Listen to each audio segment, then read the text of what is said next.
નમસ્કાર દર્શક મિત્રો, હું ડૉક્ટર વિનોદ મીના ઇગ્નુની ઓનલાઈન લેક્ચર સિરીઝમાં આપ સૌનું હાર્દિક અભિવાદન કરું છું. આજે આપણે ફુગાવો અને તેના કારણોની ચર્ચા કરીશું. સમગ્ર વિશ્વ જ્યારે ફુગાવાની ગંભીર સમસ્યાથી ઝઝૂમી રહ્યું છે ત્યારે આ ખૂબ જ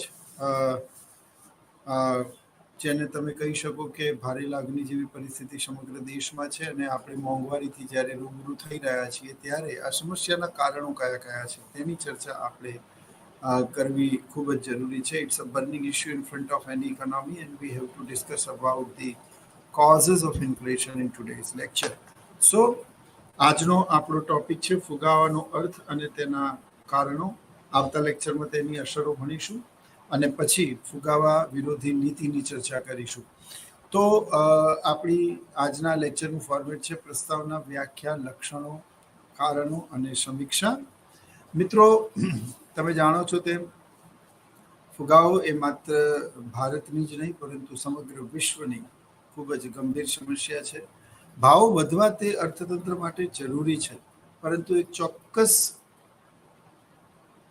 દર કરતાં વધારે જ્યારે ભાવ વધવા લાગે છે ત્યારે તે અર્થતંત્ર માટે જોખમકારક સાબિત થાય છે. મિત્રો, તો ફુગાવાની આ સ્થિતિને કઈ રીતે નિયંત્રિત કરી શકાય છે તે ભણતા પહેલા તેના કારણો કયા કયા છે તે આપણે સમજવા ખૂબ જ જરૂરી છે. તો ફુગાવાની વ્યાખ્યા જો આપણે સમજીએ તો ફુગાવો એક એવી સ્થિતિ છે જ્યાં લોકો દ્વારા અસામાન્ય અને ઇરાદાપૂર્વકની ખરીદીના કારણે સામાન્ય સ્તરમાં વધારો થાય છે. ભાવ સપાટી વધે છે કારણ કે લોકો ઇરાદાપૂર્વક ખરીદી કરે છે. લોકોને ખબર હોય છે કે આજે જે ભાવ છે કાલે ભાવ એના કરતાં ઓર વધારે રહેવાના, માટે લોકો એની ખરીદી કરે છે અને પરિણામે માંગ વધવાના કારણે ફુગાવો વધે છે, ભાવ સપાટી વધે છે અને તે ફુગાવામાં પરિણમે છે. ત્યારબાદ જ્યારે ઘણા બધા પૈસા ઓછી વસ્તુઓનો પીછો કરે તો તે ફુગાવો, તે ઘટનાને ફુગાવો કહી શકાય. When too much money chasing a very few goods. ઝિમ્બાબ્વેમાં જ્યારે નાણાંના મૂલ્યનું ખૂબ જ મોટા પ્રમાણમાં ધોવાણ થઈ ગયું અને ભાવો ખૂબ જ વધી ગયા ત્યારે ઝિમ્બાબ્વેની અંદર જ્યારે કોઈ વ્યક્તિ બાસ્કેટ ભરીને રૂપિયા લઈ જાય અને મુઠ્ઠી ભરીને બ્રેડ લઈને પાછા આવે ત્યારે તેમાંથી એક અર્થશાસ્ત્રી ખૂબ જ સુંદર વ્યાખ્યા આપી. When too much money chasing a very few goods is called inflation. એટલે જ્યારે ખૂબ વધારે પડતા નાણાં ઓછી વસ્તુઓનો પીછો કરે તો તેને ફુગાવો કહેવામાં આવે છે. નાણાંના પુરવઠામાં વધારો થવાના કારણે નાણાંની ખરીદ શક્તિમાં ઘટાડો થવાની પ્રક્રિયાને ફુગાવા તરીકે ઓળખવામાં આવે છે. મિત્રો, નાણાંના પુરવઠામાં વધારો થાય અને પરિણામે નાણાંની ખરીદ શક્તિ ઘટે તો નાણાંના પુરવઠા અને ભાવ સપાટી વચ્ચે સીધો સંબંધ છે, પણ નાણાંના પુરવઠા અને નાણાંના મૂલ્ય વચ્ચે વ્યસ્ત સંબંધ છે. નાણાંનો પુરવઠો વધે છે તો ભાવ સપાટી વધે છે, એટલે નાણાંનો પુરવઠો અને ભાવ સપાટી વચ્ચે સીધો સંબંધ છે. પરંતુ નાણાંનો પુરવઠો વધે છે, ભાવ સપાટી વધે છે અને નાણાંનું મૂલ્ય ઘટે છે તો આપણે એવું કહી શકીએ કે નાણાંના પુરવઠા અને ભાવ સપાટી વચ્ચે સીધો સંબંધ છે, પણ નાણાંના પુરવઠા અને નાણાંના મૂલ્ય વચ્ચે વ્યસ્ત સંબંધ છે. તો જેમ જેમ ભાવ સપાટી વધતી જાય છે તેમ તેમ નાણાંનું મૂલ્ય ઘટતું જાય છે. તો નાણાંના પુરવઠામાં વધારો થવાના કારણે નાણાંની ખરીદ શક્તિમાં ઘટાડો થવાની પ્રક્રિયાને આપણે ફુગાવા તરીકે ઓળખીએ છીએ. ત્યારબાદ પૂર્ણ રોજગારીના સ્તર પર પહોંચ્યા બાદ માંગમાં થતો વધારો તે ફુગાવામાં પરિણમે છે. મિત્રો, તમે બધા જાણો છો તેમ પૂર્ણ રોજગારીનો ખ્યાલ તે પ્રોફેસર કેન્સે આપ્યો અને કેન્સે એવું કહ્યું કે અર્થતંત્રમાં 4 સાધનો, જમીન, મૂડી, શ્રમ, નિયોજન, આ ચારેય સાધનો તેની સંપૂર્ણ કક્ષાએ કાર્ય કરતા હોય. આ ચારેય સાધનો તેની સર્વાંગી કક્ષાએ, શ્રેષ્ઠ કક્ષાએ કામ કરતા હોય અને તેમનો મહત્તમ ઉપયોગ થતો હોય. 100% જમીન, 100% મૂડી, 100% શ્રમિક અને 100% નિયોજન શક્તિ ઉત્પાદનની પ્રક્રિયામાં રોકાયેલી હોય અને જે પછી માંગ વધે તો તે સીધું ફુગાવામાં પરિણમે છે. એનું કારણ છે કે જ્યાં સુધી અર્થતંત્ર પૂર્ણ રોજગારીની સપાટીએ નથી આવી, માની લો કે 80% જમીન, 80% મૂડી, 80% શ્રમ, 80% નિયોજન શક્તિ ઉત્પાદનમાં રોકાયેલા છે. હવે માની લો કે 10% માંગ વધે છે તો અહીંયા 10% માંગ વધે છે તો 10% પુરવઠો વધારવાની શક્યતા છે. તો માંગ વધશે, સામે પુરવઠો પણ વધશે, તો ભાવ બહુ નોંધપાત્ર રીતે નહીં વધે. એટલે કે 80% જમીન હતી એમાં 10% વધારે જમીન, 10% વધારે મૂડી, 10% વધારે નિયોજન શક્તિ અને 10% વધારે શ્રમનો ઉપયોગ થશે. હવે ઉત્પાદનના સાધનો 90% આવ્યા. હવે હજી માંગ વધે. હવે માંગ તો વધવાની જ, વસ્તી વધવાના કારણે માંગ વધશે, લોકોની આવક વધવાના કારણે માંગ વધશે, જીવન ધોરણ ઊંચું જવાના કારણે માંગ વધશે, નવી નવી શોધો અને શોધખોળો માનવીના જીવનનું અભિન્ન અંગ બને છે. જેમ કે આજથી ઘણા વર્ષો પહેલા એસી વગર લોકો રહી શકતા હતા, આજે રહી શકતા નથી. આજથી 20 વર્ષ પહેલા મોબાઈલ નહોતા, પણ આજે મોબાઈલ વગર વ્યક્તિને ચાલે તેમ નથી. આનો અર્થ એવો થયો મિત્રો કે નવી નવી શોધો પણ માનવીના જીવનનો અભિન્ન અંગ બને છે. એટલે વસ્તી વધે છે, તે પછી લોકોની આવક વધી છે, જીવન ધોરણ સુધર્યું છે, નવા નવા સંશોધન થાય છે, માનવીનું ચંચળ મન, જે unsatisfied mind of the human being, આ બધા કારણસર માંગ તો વધવાની છે. પણ સામે પુરવઠો ના વધે તો શું થાય? તો માંગ વધે અને સામે જો પુરવઠો પણ વધે તો ભાવ નોંધપાત્ર રીતે ના વધે. એ સરકતો ફુગાવો કે ચાલતો ફુગાવો હોય ને, તે અર્થતંત્ર માટે બહુ નુકસાનકારક નથી. અર્થશાસ્ત્રીઓ માને છે કે ભાવ વધવા એ સારી બાબત છે, પણ અમુક ટકા સુધી. જો તે બહુ મોટા પ્રમાણમાં વધે તો તે અર્થતંત્ર માટે સમસ્યાઓ ઊભી કરે છે મિત્રો. એટલે ફુગાવો થવાનું એક બહુ જ મહત્વનું કારણ છે કે માંગ વધે છે પણ સામે પુરવઠો વધતો નથી. તો કેઇન્સે કેટલી સરસ વાત કરી કે માની લો કે હવે 10% વધે તો હવે 100% જમીન, 100% મૂડી, 100% શ્રમ અને 100% નિયોજન શક્તિ ઉત્પાદનની પ્રક્રિયામાં રોકાયેલા છે. અને હવે પછી પણ જો માંગ વધશે તો હવે ઉત્પાદન શક્તિમાં કે પુરવઠામાં વધારો કરી શકવાની કોઈ ગુંજાઈશ નથી. કારણ કે એક પણ નિયોજક નવરો નથી, એક પણ શ્રમિક બેરોજગાર નથી, એક પણ મૂડીનું એકમ ઉત્પાદનની પ્રક્રિયામાં રોકાયેલું ના હોય તેવું ના હોય, એક પણ જમીનનો ટુકડો ફાજલ નથી. So there is no possibility to increase the production through increasing the supply. So અહીંયા શું થશે કે જો પૂર્ણ રોજગારીની સ્થિતિ અર્થતંત્ર એકવાર હાંસિલ કરી લે અને તે પછી પણ જો માંગ વધે તો પુરવઠો નહીં વધે, એટલે માનો 10% માંગ વધી તો એ 10% ફુગાવામાં પરિણમે છે. એટલે કેન્સે ખૂબ સરસ વ્યાખ્યા આપી કે પૂર્ણ રોજગારીની સ્થિતિને પ્રાપ્ત કર્યા બાદ માંગમાં થતો વધારો એ ફુગાવામાં પરિણમે છે મિત્રો. તો આ ફુગાવાની વ્યાખ્યા થઈ. ફુગાવો એક નાણાકીય ઘટના છે. હવે આપણે તેના લક્ષણો પણ ભણીએ, પછી તેના કારણોની ચર્ચા કરીએ. ફુગાવો એક નાણાકીય ઘટના છે. ફુગાવો એક પ્રક્રિયા છે જ્યાં ભાવ સતત અને એકધારા વધે છે. એટલે ફુગાવો કોઈ રાજકીય કે ધાર્મિક ઘટના નથી કે કોઈ સામાજિક પ્રક્રિયા નથી, તે એક નાણાકીય પ્રક્રિયા છે. ફુગાવો એક પ્રક્રિયા છે જ્યાં ભાવ સતત અને એક ધારા વધે છે.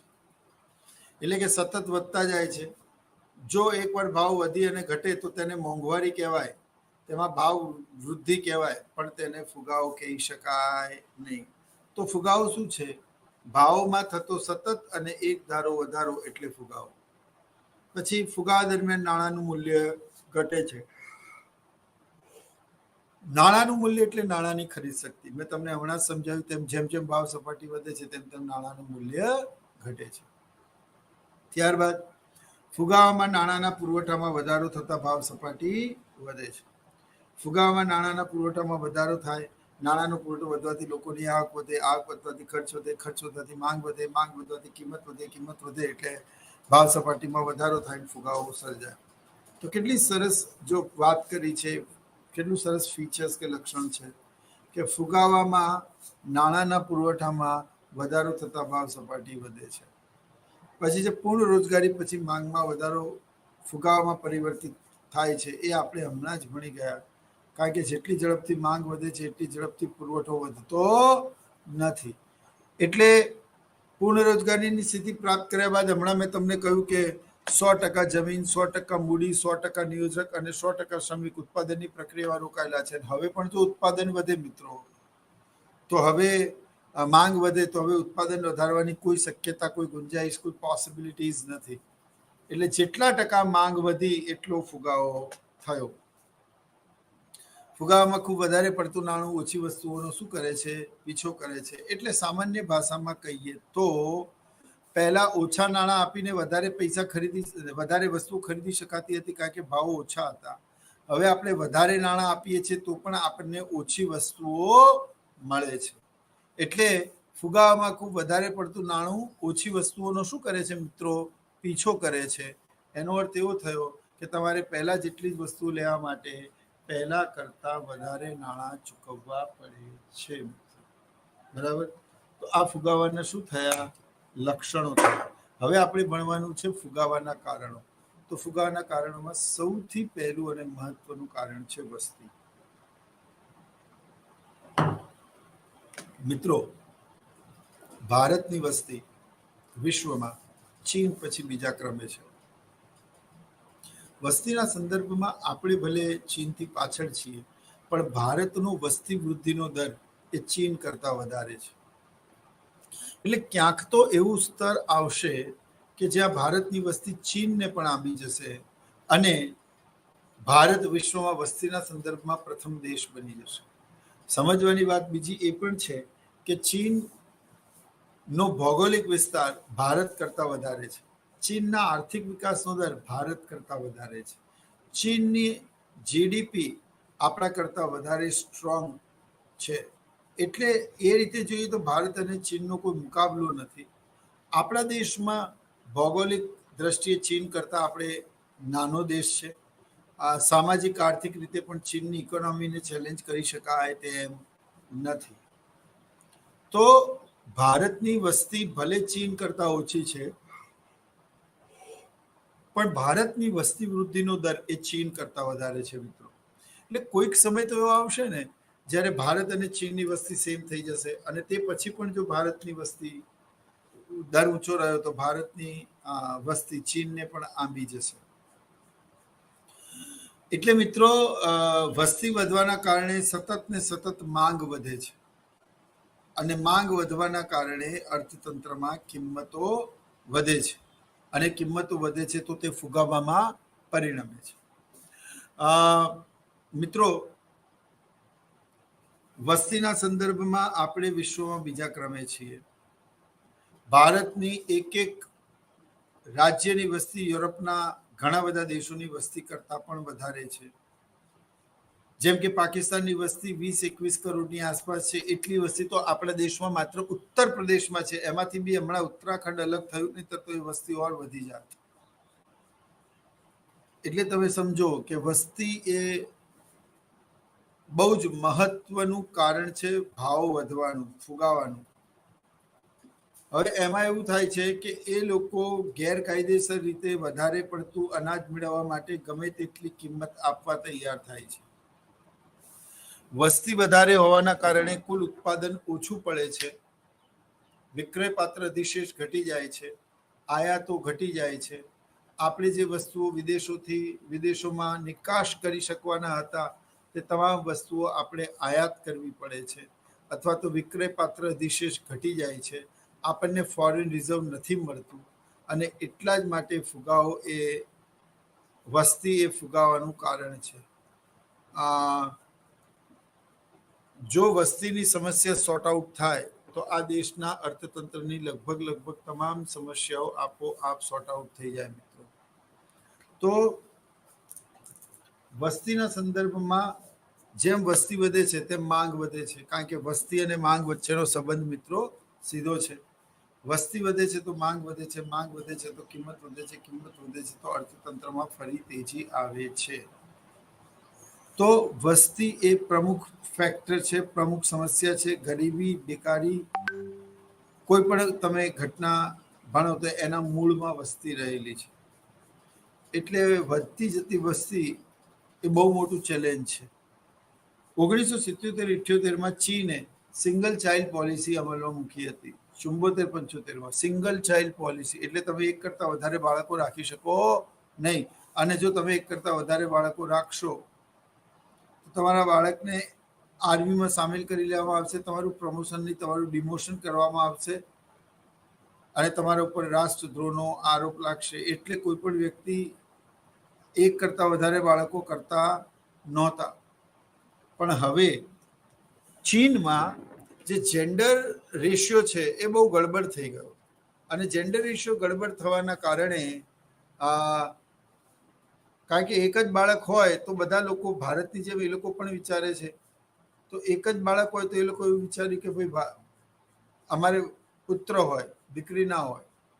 એટલે ચીનમાં જ્યારે એક બાળકની વન ચાઇલ્ડ પોલિસી ઇમ્પ્લિમેન્ટ કરવામાં આવી ત્યારે લોકોએ ગર્ભપાત કરાવ્યા, અને બાળકી હોય તો તેને મારી નાખી અને માત્ર પુત્રને જન્મ આપવાની ખેવના રાખી. આના કારણે ચીનમાં જે સોશિયલ સ્ટ્રક્ચર છે એ એટલું બધું ગડબડ થઈ ગયું કે હવે ચીનના લગભગ 4.5-5 કરોડ યુવકો માટે યુવતીઓ નથી. એટલે તમારે બીજા દેશથી લાવવી પડે એવી પરિસ્થિતિ છે. હવે આ જે વસ્તી છે, આ વસ્તી વધવાના કારણે ભારતની મૂળ વસ્તીમાં અન્ય દેશોથી માઇગ્રેટ થયેલી વસ્તી અને શહેરીકરણની વસ્તીની પણ આપણે વાત કરીશું. તો આ જે વસ્તી વધે છે મિત્રો, એ વસ્તીના કારણે માંગ વધે છે, અને માંગ વધવાના કારણે અર્થતંત્રમાં ફુગાવો થાય છે મિત્રો. બીજો મુદ્દો છે માંગના પરિબળો. તો માંગના પરિબળોમાં શું આવશે?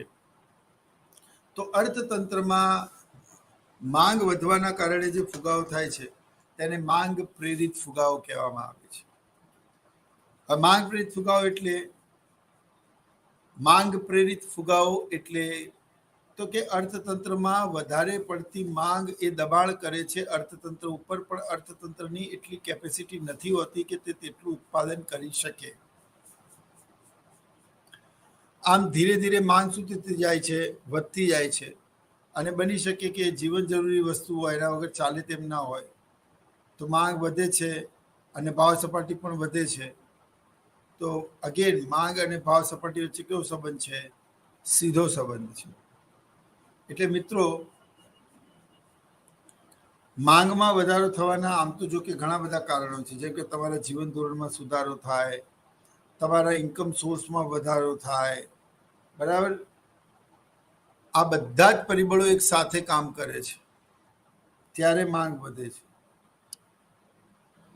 હજી માંગના પરિબળો એ એવા પરિબળો છે જ્યાં એવું દર્શાવવામાં આવે છે કે માંગ કેમ વધે છે. તો માંગના પરિબળોના લીધે ભાવમાં થતો વધારો એ ફુગાવાના પ્રમુખ કારણોમાંનું એક છે. જો તમે સમજો કે ચીનની વસ્તી તો આપણા કરતાં વધારે છે ને, તો પણ તેમ છતાંય ચીન આટલું મોટું મેન્યુફેક્ચરિંગ હબ કેવી રીતે છે? ચીને અન્ય દેશોને કેમ પાછળ મૂકી દીધા? તો એનો જવાબ છે કે માંગના પરિબળોમાં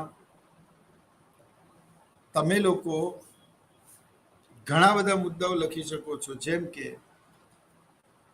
વસ્તી વધવાના કારણે માંગ વધે, ટેકનોલોજીના કારણે માંગ વધે, પછી લોકોની આવક વધવાના કારણે માંગ વધે, જીવન ધોરણ સુધારવાના કારણે માંગ વધે, સરકારી અને કર્મચારીઓને મળતા ભથ્થાઓમાં વધારો કરવાના કારણે માંગ વધે. તો માંગ વધવાના તો ઘણા કારણો છે મિત્રો, બરાબર. હવે આવે યુદ્ધ અથવા યુદ્ધ જેવી પરિસ્થિતિ. હવે યુદ્ધ અથવા યુદ્ધ જેવી પરિસ્થિતિનો મતલબ એવો થાય કે અર્થતંત્રમાં જ્યારે ક્યારે પણ યુદ્ધ કે યુદ્ધ જેવી સ્થિતિ થાય ત્યારે લોકોની અંદર એક પેનિક થઈ જાય. પેનિક થઈ જાય એટલે લોકો ધડાધડ વસ્તુ ખરીદવા માંડે, કે કારણ કે નેક્સ્ટ ટાઈમ આ વસ્તુ મળશે કે કેમ, કહે કે યુદ્ધ અને યુદ્ધ જેવી સ્થિતિ છે.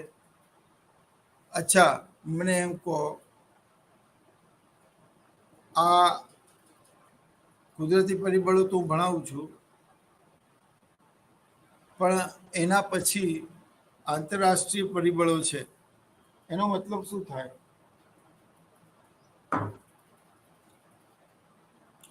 યુદ્ધમાં બ્લેકઆઉટ કરવામાં આવે છે. બ્લેકઆઉટ એ શું છે? તો મિત્રો, બ્લેકઆઉટનો મતલબ એવો થાય કે જે કિનારાના પ્રદેશો છે એ કિનારાના પ્રદેશો બધા જ, અને સરહદ કિનારાના પ્રદેશોમાં સરકાર બ્લેકઆઉટ ડિક્લેર કરે છે. બ્લેકઆઉટ ડિક્લેર કરવાના કારણે જ્યારે દુશ્મનનું કોઈ પણ જહાજ કે કોઈ પણ પ્લેન નીચે લાઇટ જોવે તો એમને એવું લાગે કે નીચે વસ્તી છે, અને એટલા માટે તે ત્યાં મિસાઇલ નાખે તો બહુ મોટી કેઝ્યુઅલ્ટી, માનહાનિ, જનહાનિ થાય. એટલે યુદ્ધ જેવી સ્થિતિમાં હંમેશા સરહદી વિસ્તારોમાં બ્લેકઆઉટ કરવામાં આવે છે. યુદ્ધ કેટલું લાંબુ ચાલશે, યુદ્ધમાં જરૂરી વસ્તુઓ મળશે કે કેમ, આને લઈને લોકોની અંદર ખૂબ જ અનિશ્ચિતતા હોય છે. અને એટલા જ માટે લોકો યુદ્ધ અથવા યુદ્ધ જેવી પરિસ્થિતિમાં વધારે પડતી ખરીદી કરી અને સંગ્રહ કરવાનું શરૂ કરે છે.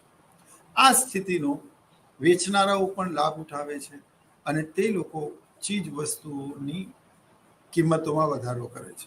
ખરેખર ચીજ વસ્તુઓની કુદરતી અછત નથી, પણ તેની કૃત્રિમ અછત ઊભી કરવામાં આવે છે. અને કૃત્રિમ અછત ઊભી કરવામાં આવે છે અને ભાવો જે હોય છે એના કરતાં અનેક ગણા ભાવ વધારે વસૂલ કરવામાં આવે છે. બીજું, યુદ્ધના કારણે ભાવ વધવાનું કારણ શું છે? તો યુદ્ધના કારણે મિત્રો શું થાય છે કે યુદ્ધના કારણે સરકારનું ફોકસ અને કન્સન્ટ્રેશન માત્ર વોર જીતવા ઉપર હોય છે. એટલે જે અધર સેક્ટર છે ઇકોનોમીના, ઇન્ડસ્ટ્રી, એગ્રીકલ્ચર, સર્વિસ સેક્ટર, એનું ઉત્પાદન અને એની સેવાઓ ખોરવાઈ જાય છે. પરિણામે જીવન જરૂરી ચીજ વસ્તુઓની અછત સર્જાય છે, એનું ઉત્પાદન થઈ શકતું નથી, અનિશ્ચિતતાનો માહોલ હોય છે અને ભાવો વધવા લાગે છે. જ્યારે રશિયા અને યુક્રેન વચ્ચે યુદ્ધ થયું ત્યારે પેનલ ઇન્ટરવ્યુમાં ન્યૂઝ 18 ચેનલે મને બોલાવ્યો અને ત્યારે મને એ પેનલિસ્ટે એવું પૂછેલું, મને ઇન્ટરવ્યુ લેનાર રિપોર્ટરે એવું પૂછેલું મને કે સર, રશિયા અને યુક્રેન વચ્ચેનો જે યુદ્ધ છે એ તો આપણાથી ઘણે બધે દૂર રમાઈ રહ્યું છે અને થઈ રહ્યું છે, તો આપણા દેશ અને અર્થતંત્ર પર એની શું અસર પડશે? તો મિત્રો યાદ રાખો, કાશ્મીરમાં જ્યારે સ્નોફોલ થાય છે ત્યારે તે સ્નોફોલ એટલે કે એ શીત લહેરોને ગુજરાતમાં આવતા આવતા 2 દિવસ થાય છે. એટલે કાશ્મીરમાં સ્નોફોલ થઈ હોય ને ઘાટીમાં, તો એના 2 દિવસ પછી ગુજરાતનું ટેમ્પરેચર નીચું જાય છે અને ભૂગોળ કહેવામાં આવે છે. It is called a geography. But મિત્રો, અમેરિકાના નાસ્ડેક એટલે કે ત્યાંનું જે શેર માર્કેટ છે એમાં સહેજ પણ ફેરફાર થાય તો આંખનું પલકારું ઝપકતાની સાથે સમથિંગ લાઈક ધીસ, આટલા જ ફરકમાં તેની સીધી અસર મુંબઈ શેર સ્ટોક માર્કેટ ઉપર થાય છે. આને ઇકોનોમિક્સ કહેવાય છે. એટલે ઇકોનોમિક્સ એ ખૂબ જ ગંભીર અને ખૂબ જ ઉપયોગી વિષય છે. હવે પ્રશ્ન એવો છે કે રશિયા અને યુક્રેન વચ્ચે યુદ્ધ થયું તો એના કારણે ભારતના અર્થતંત્રમાં ભાવ કેમ વધે? તો રશિયા અને યુક્રેન ક્રૂડ ઓઇલ પ્રોડ્યુસર્સ છે. યુરોપ, અમેરિકા અને કેનેડાની તમામ પ્રકારની ક્રૂડ ઓઇલની જરૂરિયાતો આ સંતોષે છે. થાય છે શું કે રશિયા અને યુક્રેન વચ્ચે વોર થયું, રશિયાને જવાબદાર ઠેરવવામાં આવ્યું, રશિયા ઉપર આર્થિક પ્રતિબંધો લાદવામાં આવ્યા, રશિયાથી કોઈ પણ વસ્તુ ખરીદવાની નહીં, તેને કોઈ પણ વેચવાની નહીં, વગેરે બાબતો શરૂઆત થઈ. તો પ્રશ્ન એવો છે કે રશિયા અને યુક્રેન વચ્ચે લડાયું આ યુદ્ધ, જેમાં રશિયા ઉપર પ્રતિબંધો લાદવાના કારણે અને યુદ્ધ જેવી સ્થિતિ હોવાના કારણે રશિયાની ક્રૂડ ઓઇલની સપ્લાય ખોરવાઈ ગઈ. પેટ્રોલ ડીઝલ વગર તો યુરોપિયન દેશોને ચાલે એમ નથી, માટે તે લોકો મિડલ ઇસ્ટ કન્ટ્રીમાં આવ્યા. મિડલ ઇસ્ટ એટલે ઓપેક દેશ, organisation of petroleum exporting countries. India, Iran, Iraq, Kuwait, Saudi Arabia, આ બધા એના સભ્યો છે. એટલે થયું શું, યુરોપ, કેનેડા અને અમેરિકાની ક્રૂડ ઓઇલની ડિમાન્ડ બધી જ ઓપેક દેશ પાસે આવી. Organisation of petroleum exporting countries, it's a group of the middle east nations basically.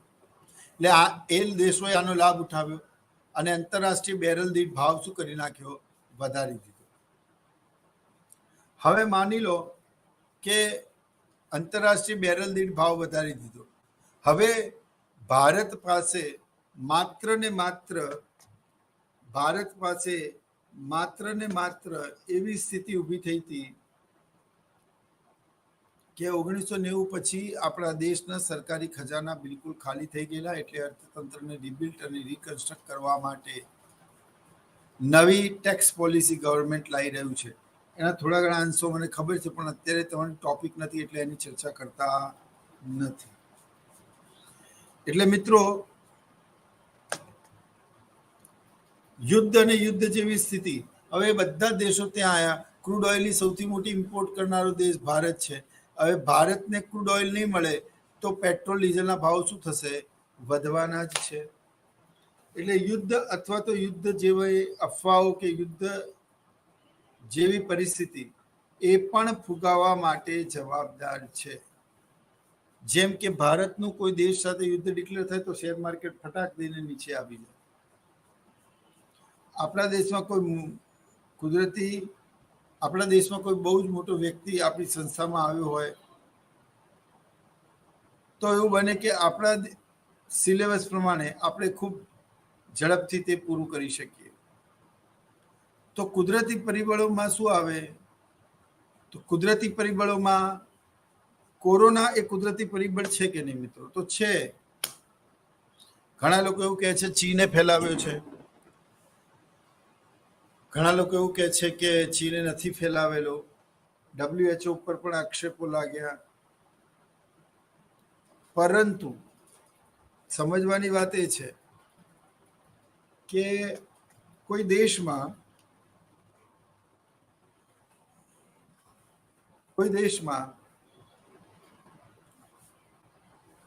માની લો કે કુદરતી પરિબળોમાં પૂર આવી ગયું, અર્થક્વેક થઈ ગયું, લેન્ડસ્લાઇડ થઈ ગયું, ટીટોડીના ટોળાએ પાકને બહુ નુકસાન કર્યું.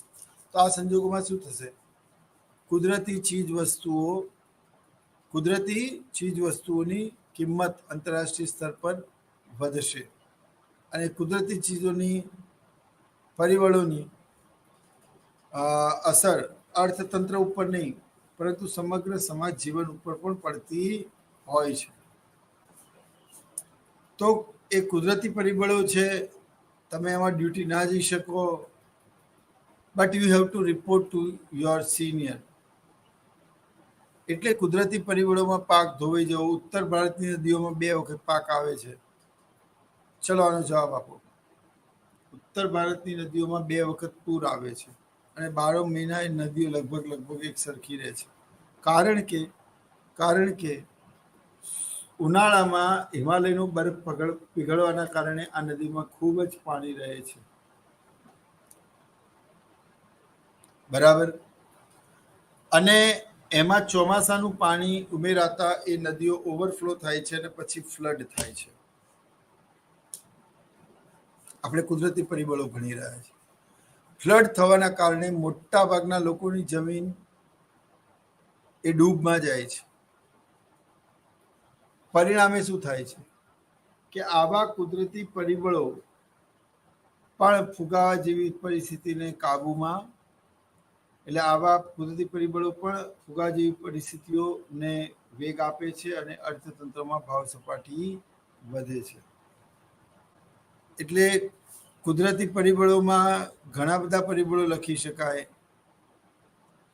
તો કુદરતી પરિબળોના લીધે પણ માંગમાં વધારો થાય છે અને ઘણી વખત માંગ એની એ હોય તેમ છતાં પણ માંગ વધારે લાગે છે. એનું કારણ એ છે કે કુદરતી પરિબળોમાં ચીજ વસ્તુઓની કુદરતી અછત નથી હોતી, પરંતુ તેની આર્ટિફિશિયલ કે કૃત્રિમ અછત ઊભી કરીને તેના ભાવ વધારવામાં આવે છે અને તેને વેચવામાં આવે છે. ઓકે, તો આ કુદરતી પરિબળો પણ શું છે મિત્રો? ફુગાવા માટે જવાબદાર પરિબળો છે. આંતરરાષ્ટ્રીય પરિબળો. હવે આંતરરાષ્ટ્રીય પરિબળો શું છે? તો ડોલરની સામે નાણાંનું મૂલ્ય વધ્યું છે, ઘટ્યું છે. બરાબર. વ્યાજ દર છે તો કેટલા છે, એવા કેટલા રજિસ્ટર્ડ છે, કેટલા રજિસ્ટર્ડ નથી. આનો અર્થ એ થયો કે કુદરતી પરિબળો પછી આંતરરાષ્ટ્રીય પરિબળો પણ માનવ શ્રમને શું કરે છે મિત્રો? અસર કરે છે.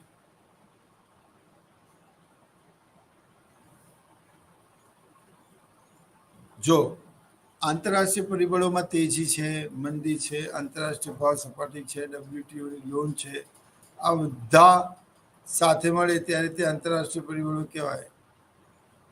હવે આ આંતરરાષ્ટ્રીય પરિબળોમાં તમને યાદ હોય તો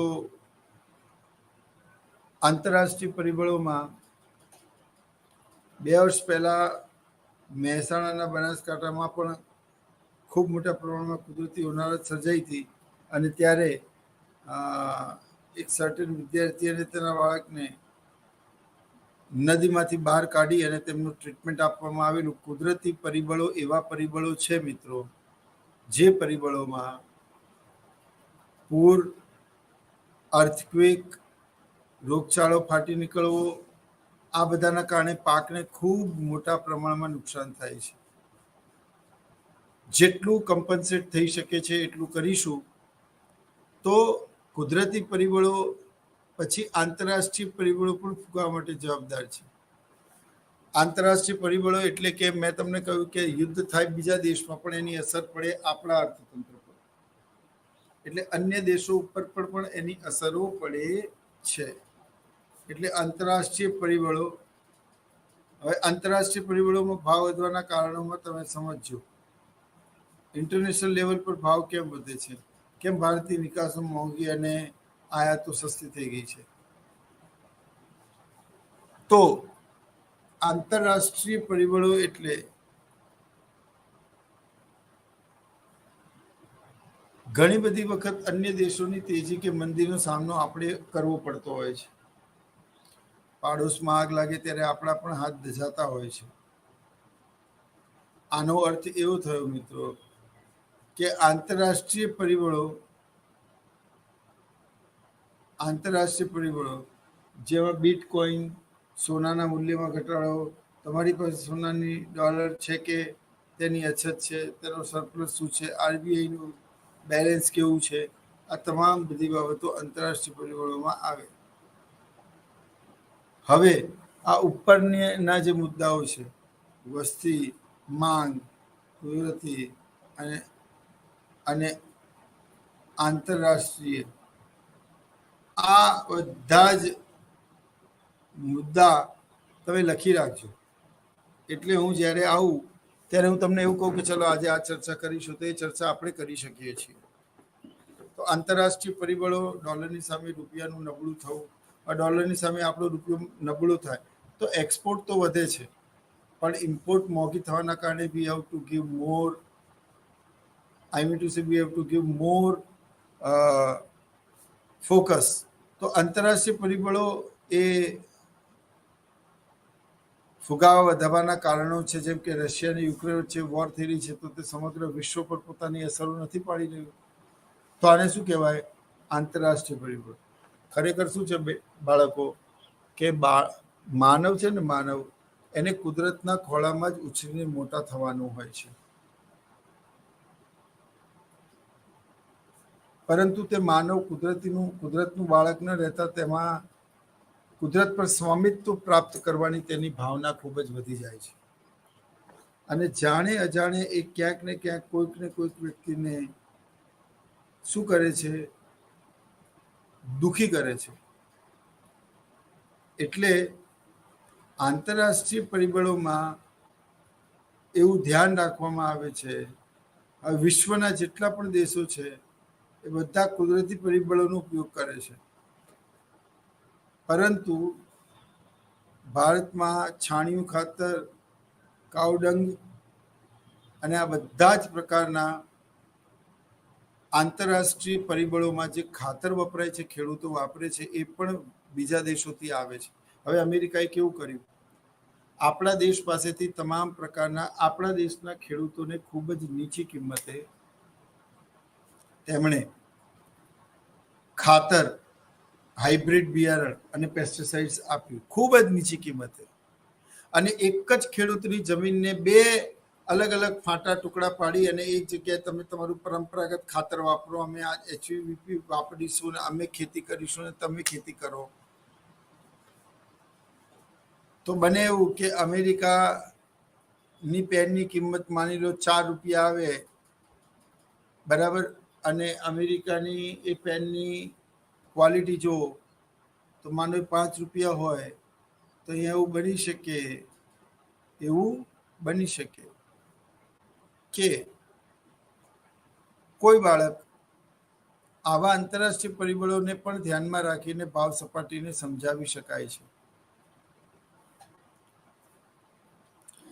તો આંતરરાષ્ટ્રીય પરિબળો એ પણ અર્થતંત્ર માટે જવાબદાર કારણ છે. અન્ય દેશોની તેજી કે મંદી એનાથી અર્થતંત્ર આપણું અલિપ્ત રહેવાનું નથી. sooner or later we will face it.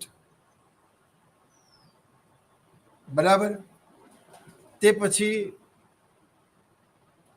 સંગ્રહખોરી અને સટ્ટાખોરી, speculation, when a person getting a money for a long period of time, say for example 1 to 5, is called speculation. હવે સ્પેક્યુલેશનમાં શું થાય છે મિત્રો? ચીજ વસ્તુની કુદરતી અછત ન હોવા છતાં પણ તેની કૃત્રિમ અછત ઊભી કરવામાં આવે છે. બિનજરૂરી ગોડાઉનમાં માલ સામાનનો સંગ્રહ કરવામાં આવે છે.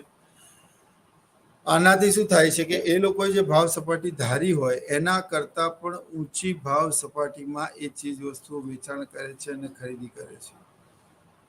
માનો કે કોઈ ખેડૂત એ રેગ્યુલેટેડ માર્કેટમાં પોતાનો માલ સામાન લઈને પહોંચ્યો, તેને કોઈ પણ જગ્યાનું ભાડું આપવાની જરૂર નથી. જ્યાં ઈચ્છે ત્યાં પોતાનો ઢગલો ખાલી કરે, જ્યાં જગ્યા હોય ત્યાં.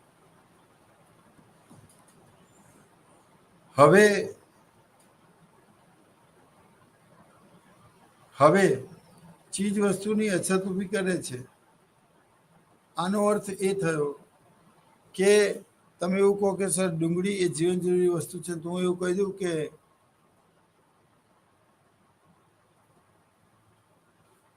ડુંગળી એ જીવન જરૂરી વસ્તુ છે. આ સ્પેક્સ આપણે જોઈએ એટલા બનાવી શકીએ છીએ, પણ ડુંગળીના ખેતરમાં કોઈ સ્વિચ આપેલી નથી કે તમે સ્વિચ પાડી દીધો ઉત્પાદન ચાલુ થઈ જાય. It's not like that. તો આ સંગ્રહખોરી અને સટ્ટાખોરી તમે સમજી ગયા. સંગ્રહખોરી અને અન્ય ના કારણે કઈ રીતે ભાવ વધે છે તે આપણે સમજી ગયા. હવે આપણે લોકોએ અર્થતંત્રમાં આંતરરાષ્ટ્રીય પરિબળો પછી સંગ્રહખોરી અને સટ્ટાખોરી, આ સંગ્રહખોરી અને સટ્ટાખોરી હમણાં થોડા સમય પહેલા 2014માં કદાચ એવું બનેલું મિત્રો કે ડુંગળીના ભાવો એ 200 રૂપિયા કિલો સુધી પહોંચેલા. હવે એનો જ સંગ્રહ કેમ થાય છે? તો ઘણા લોકો એવું કહે છે સર એ જીવન જરૂરી વસ્તુ છે. મિત્રો, કપડાં પહેરવા એ પણ જીવન જરૂરી વસ્તુ છે, પણ કપડામાં ભાવ નથી વધતા અને આમાં ભાવ કેમ વધે છે?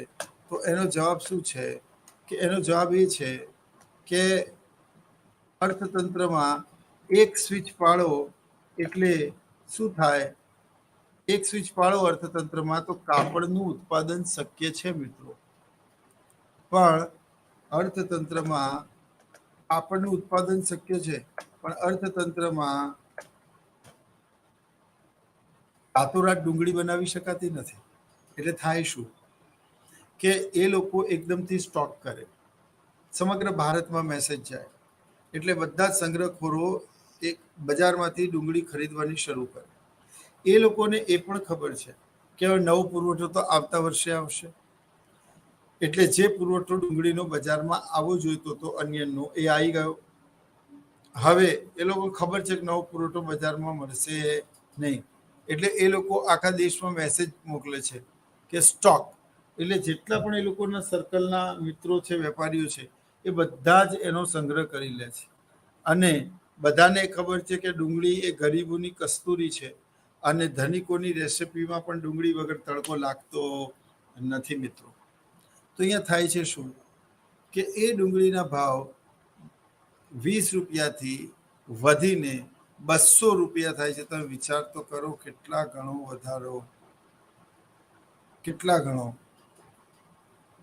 એટલે આનો અર્થ શું થાય કે 20 રૂપિયા કિલો ડુંગળી, અને એ લોકોએ તો જથ્થાબંધ ખરીદી હશે તો કદાચ ઓછામાં પડી હોય, તો અર્થતંત્રમાં એ 20 રૂપિયા કિલોવાળી ડુંગળી એ લોકોએ 200 રૂપિયા કિલો વેચી છે. હવે અહીંયા ડુંગળીની કુદરતી અછત નથી, આપ સમજો હું શું કહેવા માંગુ છું, પણ તેની કૃત્રિમ અછત ઊભી કરવામાં આવે છે. હવે એ લોકોને ખબર છે કે નવો પુરવઠો તો આવતા વર્ષે જ આવશે, આ સિઝનલ હોય છે, માટે ગમે ત્યારે એનું ઉત્પાદન વધારી શકાતું નથી. Are you getting what I am saying? એટલે શું થાય કે અર્થતંત્રમાં તેનો ભાવ ઘટતો હોય તો પણ તેનું ઉત્પાદન રોકીને વધારે લાંબા ગાળા સુધી સંગ્રહ નથી કરી શકાતો, કારણ કે એવા પ્રશ્ન એવો ઉપસ્થિત થાય કે લાંબા ગાળાનું જો વિચારીએ તો 20 રૂપિયા કિલો લીધેલી ડુંગળી જ્યારે 200 રૂપિયા કિલો વેચાય છે ત્યારે લોકોમાં કેટલો અસંતોષ ઊભો થાય છે. હવે એને દૂર કરવા માટે સરકાર શું કરે છે? કરવું જોઈએ કે સંગ્રહખોરી અને સટ્ટાખોરી પર કડક પગલાં ભરવા જોઈએ, એ લોકોને વિવિધ પ્રકારના દંડ ફટકારવા જોઈએ, જેથી આવી બધી પ્રવૃત્તિઓ ઘટે. The government should take the initiative and set the example for the complete nation. હવે સંગ્રહખોરી અને સટ્ટાખોરી એ એ બહુ જ હાર્મફુલ છે. થોડા સમય પહેલાં જ એવું બનેલું કે ચોક્કસ ચીજ વસ્તુના ભાવમાં 200 ગણો વધારો થઈ ગયેલો. 200 ગણો વધારો થઈ ગયેલો એનો અર્થ એ થયો કે મારા એક મિત્ર છે, એમણે આ 200 વધારાના જે ફુગાવો થયો એમાં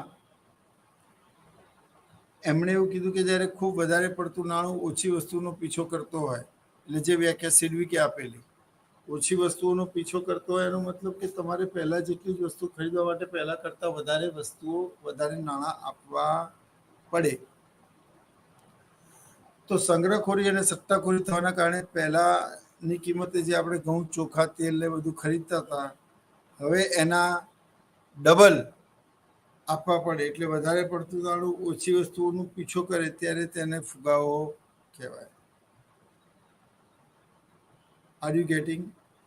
તો અહીંયા ચીજ વસ્તુઓની મિત્રો કુદરતી અછત નથી હોતી, પરંતુ તેની સટ્ટાખોરી અને સંગ્રહખોરીથી વિપરીત અસરો ઊભી થાય છે. એટલે આ બધા ફુગાવાના શું છે? કારણો છે. આપણે ફરી એકવાર આની શરૂઆતથી સમજી રહીએ. આજના લેક્ચરનું ફોર્મેટ છે પ્રસ્તાવના, વ્યાખ્યા, લક્ષણો, કારણો અને સમીક્ષા, જે મેં હમણાં તમને ભણાવ્યું. એકવાર આપણે ઓવરલુક કરી લઈએ લેક્ચર પૂરો કરતા પહેલા. ફુગાવો એક એવી સ્થિતિ છે જ્યાં લોકો દ્વારા સામાન્ય અને ઇરાદાપૂર્વકની ખરીદીના કારણે સામાન્ય ભાવ સ્તરમાં વધારો થાય છે. એટલે કે ભાવ સપાટી વધે છે. જ્યારે ખૂબ વધારે પડતું નાણું ઓછી વસ્તુઓનો પીછો કરે ત્યારે તેને ફુગાવો કહેવામાં આવે છે. કેટલી સરસ વ્યાખ્યા છે! એટલે તમારે પહેલાં કરતાં વધારે નાણાં ખર્ચવા પડે છે. આ જનરલ ઓપ્શન લખજો. નાણાંના પુરવઠામાં વધારો થવાના કારણે નાણાંની ખરીદ શક્તિમાં ઘટાડો થવાની પ્રક્રિયાને ફુગાવા તરીકે ઓળખવામાં આવે છે. નાણાંના પુરવઠામાં વધારો થવાના કારણે નાણાંની ખરીદ શક્તિમાં ઘટાડો થવાની પ્રક્રિયાને ફુગાવા તરીકે ઓળખવામાં આવે છે. ઓકે, વેલ. અને છેલ્લે રોજગારીના સ્તર પર પૂર્ણ રોજગારીના સ્તર પર પહોંચ્યા બાદ અર્થતંત્રમાં માંગમાં થતો વધારો ફુગાવામાં પરિણમે છે. તો મિત્રો, આ તમારા ફુગાવાના લક્ષણો થયા. પછી ફુગાવાના લક્ષણો વ્યાખ્યા પરથી આપણે લક્ષણો તારવીએ. ફુગાવો એક નાણાકીય ઘટના છે, એટલે એમાં અર્થશાસ્ત્ર સિવાય બીજી કોઈ ચર્ચા થતી નથી. ફુગાવો એક પ્રક્રિયા છે જ્યાં ભાવ સતત અને એક ધારા વધે છે. ભાવ સતત અને એક ધારા વધતા હોય તેવી પ્રક્રિયા ફુગાવો કહેવાય. જો ભાવ એકવાર વધીને ઘટી જાય, ફરી પાછા વધે, ફરી ઘટી જાય, આવું વર્ષમાં તમારે 8-10 વખત થતું હોય તો શું થાય? કે ફુગાવા દરમિયાન ભાવ સતત અને એક ધારા વધે છે. ફુગાવામાં નાણાંનું મૂલ્ય ઘટે છે. નાણાંનું મૂલ્ય એટલે નાણાંની ખરીદ શક્તિ. કોઈ પણ વસ્તુને ખરીદવાની નાણાંમાં રહેલી શક્તિ પહેલા કરતા વધારે પૈસા આપવા છતાં પહેલા કરતા ઓછી વસ્તુઓ મળે છે. યસ ઓર નો? એટલે ફુગાવા દરમિયાન નાણાંનું મૂલ્ય ઘટે છે. ફુગાવામાં નાણાંના પુરવઠામાં વધારો થતા ભાવ સપાટી વધે છે.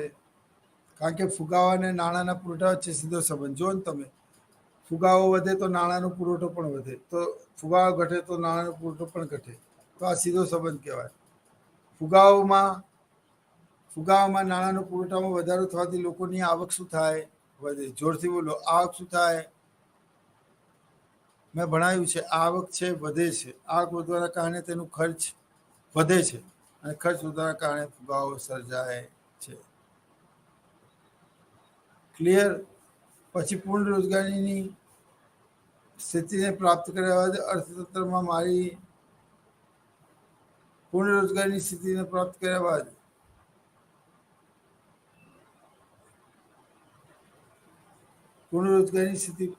બાદ જો ભાવમાં વધારો થાય તો તે સીધું ફુગાવામાં પરિણમે છે.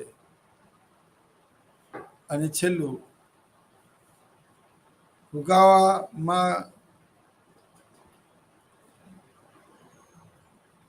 ફુગાવામાં ખૂબ વધારે પડતું નાણું ઓછી વસ્તુઓનો પીછો કરે છે.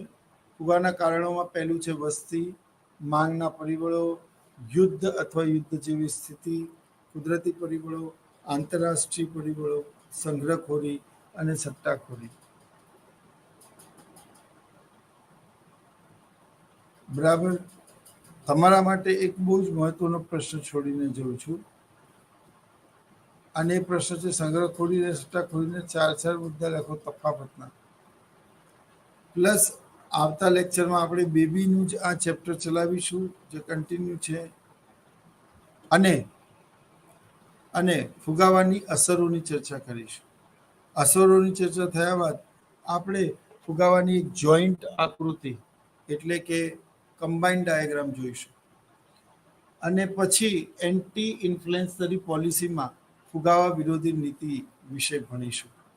એટલે ફુગાવાના લક્ષણોમાં પહેલું વસ્તી, માંગના પરિબળો, માંગ અથવા યુદ્ધ જેવી પરિસ્થિતિ, કુદરતી પરિબળો, આંતરરાષ્ટ્રીય પરિબળો, સંગ્રહખોરી અને સટ્ટાખોરી વગેરે પ્રમુખ છે. આ સંગ્રહખોરી અને સટ્ટાખોરી કરવાથી ભાવમાં ખૂબ જ મોટો વધારો થાય છે.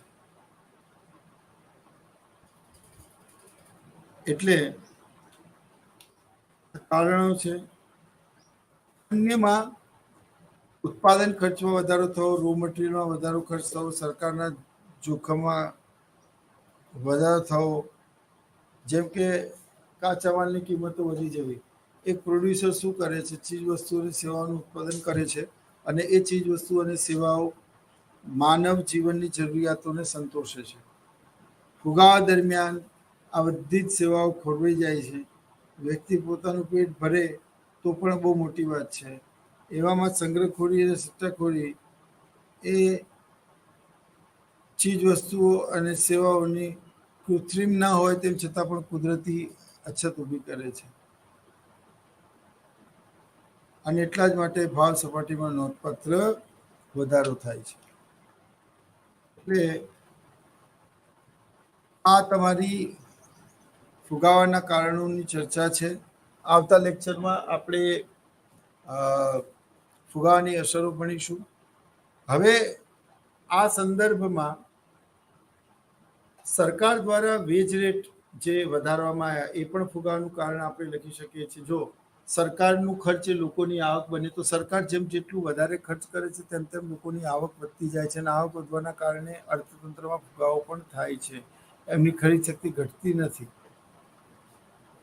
તો સરકારે બધા જ કર્મચારીઓને ટીએડીએ 5 વર્ષે પે કમિશન બેસે છે આપવું પડે છે. યસ ઓર નો? તો સંગ્રહખોરી અને સટ્ટાખોરીમાં અર્થતંત્રને બાજુના દેશમાંથી આયાત કરવામાં આવે અથવા તો તેનું યોગ્ય રીતે એની વ્યવસ્થાનું પાલન કરવા દેવાય તો અર્થતંત્રમાં આ સટ્ટાખોરી અને સંગ્રહખોરી બંધ થશે. એટલે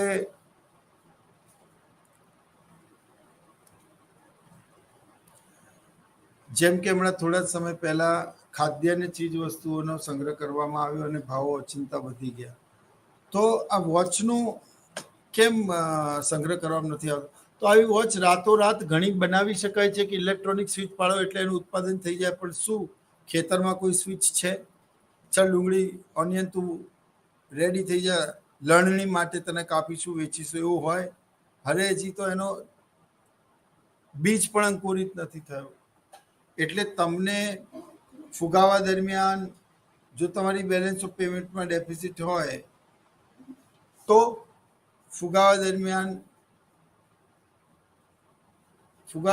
નાણાંના મૂલ્યમાં ઘટાડો થાય છે અને મંદી દરમિયાન નાણાંના મૂલ્યમાં વધારો થાય છે. આવું ખાસ યાદ રાખવાનું છે. હવે માનવ એ ઉત્પાદનનું સજીવ સાધન છે. નિયોજક તો પોતે થઈ ગયો. હવે આ લોકો જે ચીજ વસ્તુઓ અને સેવાઓનો સંગ્રહ કરે છે, સંગ્રહખોરી સટ્ટાખોરી કરે છે, એ લોકો આવું જ કરે છે કે ઇન્વેસ્ટમેન્ટ લઈને જમીન છોડી દેવાની. એટલે થાય શું કે પોતે તો ખેતી કરે નહીં અને એને અત્યારે કોઈ પૈસાની ઉતાવળ ના હોય.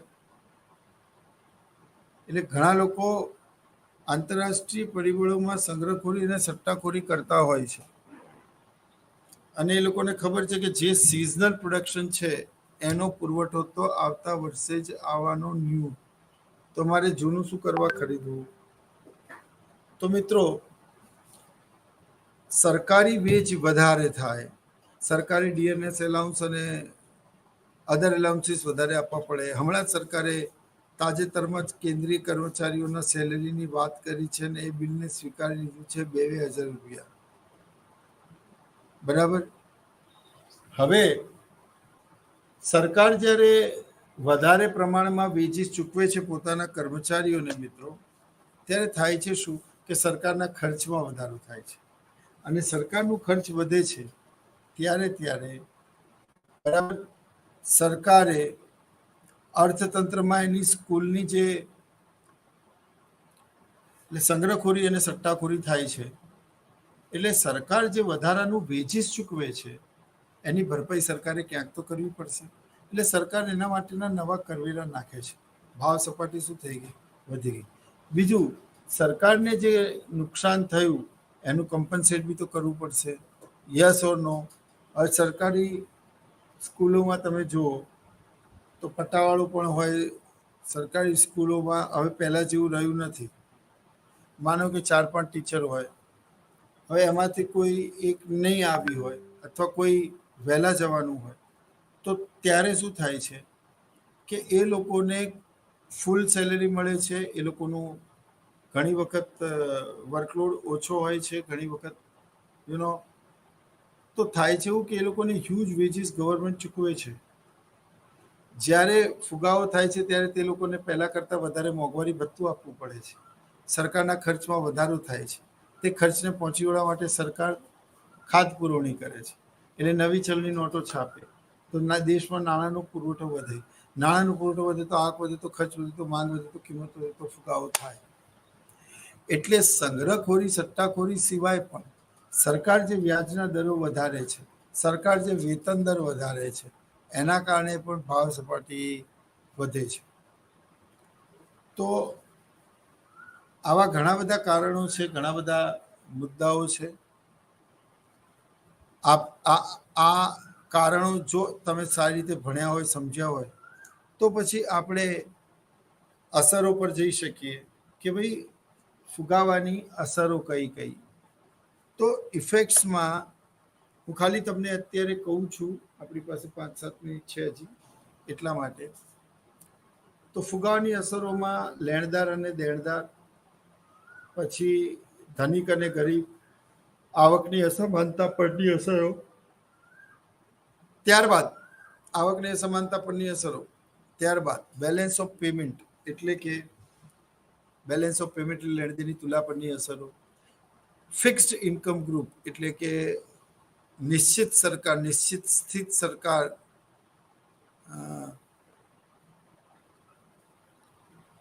એટલે ક્રેડિટર અને ડેટર, એમાં કોને નુકસાન કોને ફાયદો, એક અસર એ થઈ. પછી ખેડૂતોને અસર, તો ખેડૂત પણ એક ઉત્પાદક છે. એ જે કંઈ પણ રોકે છે ભવિષ્યમાં અનાજની કિંમતો વધવાની, કારણ કે ફુગાવો એ સતત અને એકધારી નાણાંના પુરવઠામાં ભાવ સપાટીમાં વધારો થવાની પ્રક્રિયા છે. તો થાય છે શું કે અસરોમાં ક્રેડિટર ડેટર, પછી પ્રોડક્શન એન્ડ ઇન્વેસ્ટમેન્ટ, પછી તો ઇનઇક્વાલિટી ઓફ ઇન્કમ.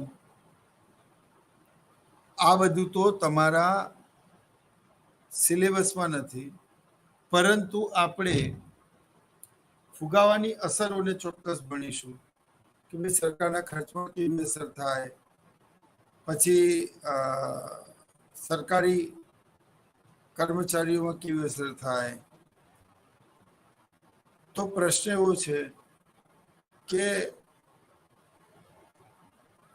અર્થતંત્રમાં જ્યારે આપણે અસરો ભણતા હોઈએ ત્યારે થોડી ઘણી ચર્ચા આપણે કારણોની પણ કરવી પડે.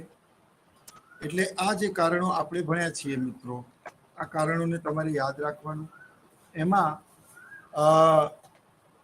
મેં કહ્યું તેમ સરકારના વેતન ખર્ચમાં વધારો પણ એડ કરી શકાય અને ક્રૂડ ઓઇલની પ્રાઇસીસમાં વધારો. હવે જેમ જેમ તમે સમજો મિત્રો કે ક્રૂડ ઓઇલની પ્રાઇસીસના કારણે ભાવ કેમ વધે છે, તો જેમ જેમ પેટ્રોલ અને ડીઝલના ભાવ વધે છે ત્યારે તમે જે સવારે દૂધ પીવો છો એ પણ કેટલું હજારો કિલોમીટર કે ઘણી બધી દૂર સુધીથી તમારી પાસે આવે છે.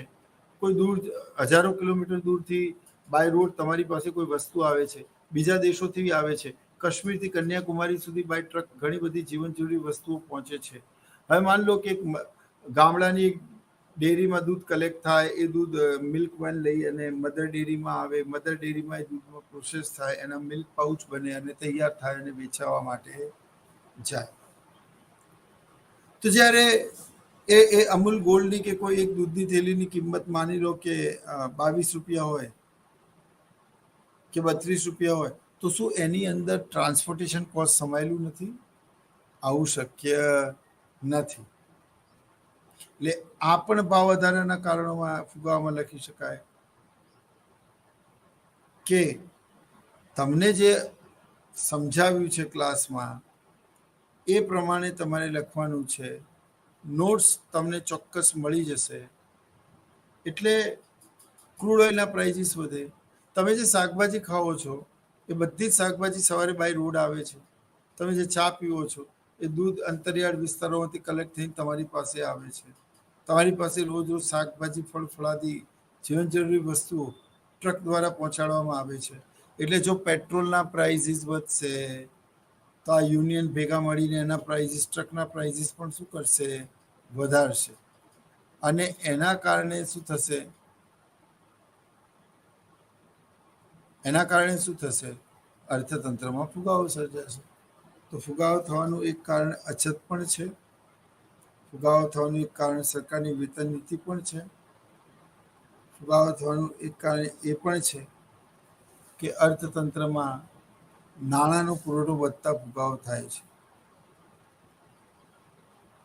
તો આ બધી જ અસરો, એને આપણે નાણાંના પુરવઠામાં વધારો, બસ એ જ સંદર્ભમાં જોઈશું. તો મિત્રો,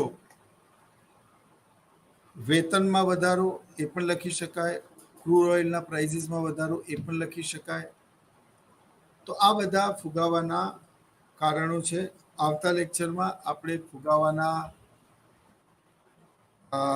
ફુગાવાની અસરોની ચર્ચા કરીશું. હવે એ અસરોમાં આપણે એવું ભણવું જોઈએ અને એવું સમજવું જોઈએ કે લેણદાર અને દેણદાર પરની અસરો, બચત અને મૂડીરોકાણ પરની અસરો, ઉત્પાદન પરની અસરો, ખેડૂત પરની અસરો, લેણદેણની તુલા પરની અસરો, આવકની વહેંચણી પરની અસરો. તો ઇન્ટરેસ્ટિંગ ટોપિક છે જે આપણે આવતા લેક્ચરમાં ભણીશું. તો આ સાથે જ આજનો આ લેક્ચર આપણે પૂરો કરીએ છીએ. આવતા લેક્ચરમાં આપણે ફુગાવાની અસરો વિશેની ચર્ચા કરીશું. ત્યાં સુધી ધન્યવાદ. જય હિન્દ.